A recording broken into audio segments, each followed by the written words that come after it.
Can I do the Annapurna Circuit Trek on my own? Don't you think it is too tough for a beginner like me? If you have all such questions related to the Annapurna Circuit Trek in Nepal, then you are at the right place. And I'm really happy to bring to you the all-new video series where we are going to talk about the Annapurna Circuit Trek in great detail. In a series of episodes, we are going to cover every single topic related to this trek. If you watch all these videos carefully, then you will be capable to do the Annapurna Circuit Trek on your own. So without further ado, let's jump on to the very first video of this series where we are going to talk about the extent and the terrain of the Annapurna circuit. But in order to do that, we first need to understand a very important mountaineering term known as massif. Guys, massif is basically a compact group of mountains stacked together. I will repeat, massif is basically a compact group of mountains which are stacked closely together. Now, to further visualize a massif, let's fly all the way to Antarctica to witness the beautiful Vinson Massif. Now, you can clearly see several mountain peaks stacked together.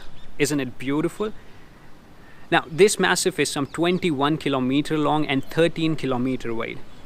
Guys, every massif has multiple mountain peaks stacked together, and the whole massif is generally named after the highest peak. The highest peak in this massif is Mount Vinson at a staggering 4,892 meters, that is almost 16,000 feet above the mean sea level. And therefore, this massif is known as the Vinson Massif. So now, since you know what a massif is and how it looks like, let's go all the way to Nepal. What you are seeing right now is the physical map of Nepal. You can easily identify the capital city, that is Kathmandu.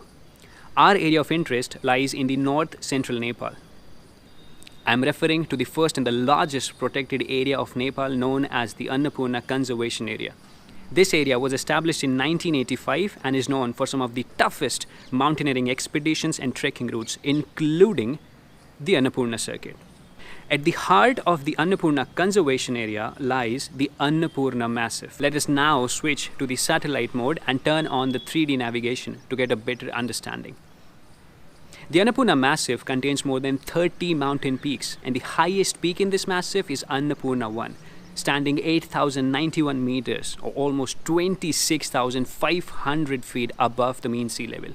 Annapurna 1 is also known as Annapurna Main, and it is the 10th highest mountain in the world.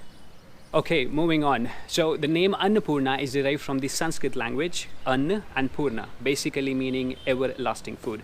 And according to the local belief, Annapurna is also the Hindu goddess of food and nourishment. It is also quite logical because the glaciers in the high altitude mountains melt, they form river streams which then flow down all the way to the lower altitude villages, and it provides water to the agricultural fields and the pasture lands, and thus making the whole region fertile and prosperous. Now, the Annapurna Massif is around 55 kilometers long. Guys, it is magnanimous. And when you trek around this Annapurna Massif, this trek is basically known as the Annapurna Circuit Trek.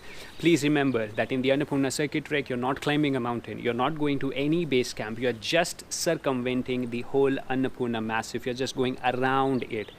And we can call it a parikrama basically, and therefore the term circuit is used.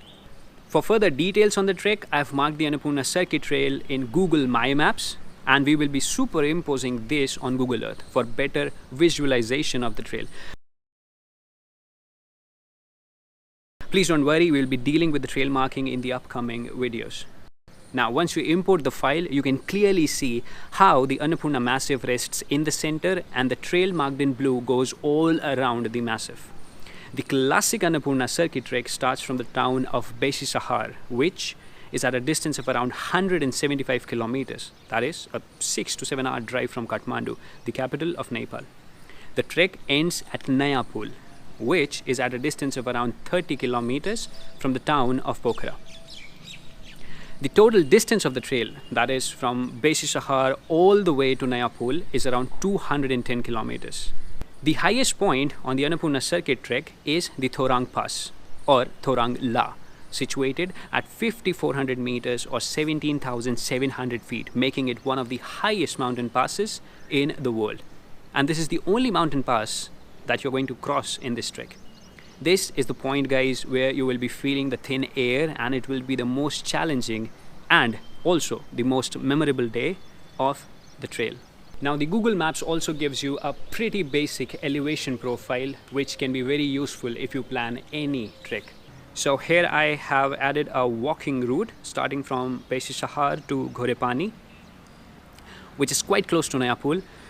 You can see the approximate distance of around 225 kilometers, and below this you can see the elevation profile, something that we are really interested in. As we keep moving our cursor on the elevation line, you see the corresponding movement on the trail in the map. Can you see this white dot moving as I move the mouse on the elevation profile?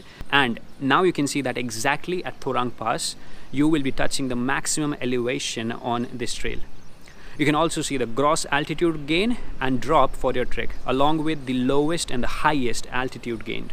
And guys, such useful information should basically form the foundation of all your trekking plans. Okay, so let's recap. In the north central Nepal lies the Annapurna Conservation Area, the first and the largest conservation area of Nepal, at the heart of which lies the Annapurna Massif, a 55-kilometer long massif with beautiful skyscraping mountains, and Annapurna 1 being the highest of all. A trekking trail, a 210-kilometer trekking trail that goes around this massif in an anti-clockwise direction, is known as the Annapurna Circuit Trek. And the highest point on this trek is Thorangla, which is at 5,400 meters. Now, I've told you in the beginning that the Annapurna Conservation Area is a protected area. And guys, in order to do any trekking in any of the protected areas in Nepal, you need a permit. And this brings us to the second episode of this series, where we are going to talk in great detail about all the permits that are required to do the Annapurna Circuit Trek in Nepal. So guys, this was all for the introduction. I hope you got a basic clarity about the extent and the terrain of the Annapurna Circuit. If you have any questions, then please feel free to reach out to me in the comment section, and I promise you a prompt reply. If you want to travel to Annapurna Circuit with me or need technical consultation for the same, then feel free to reach out to me over email or WhatsApp. You can also just drop a small DM on Instagram. So this was all for this one, and I'll see you in the second episode. Thank you so much for watching.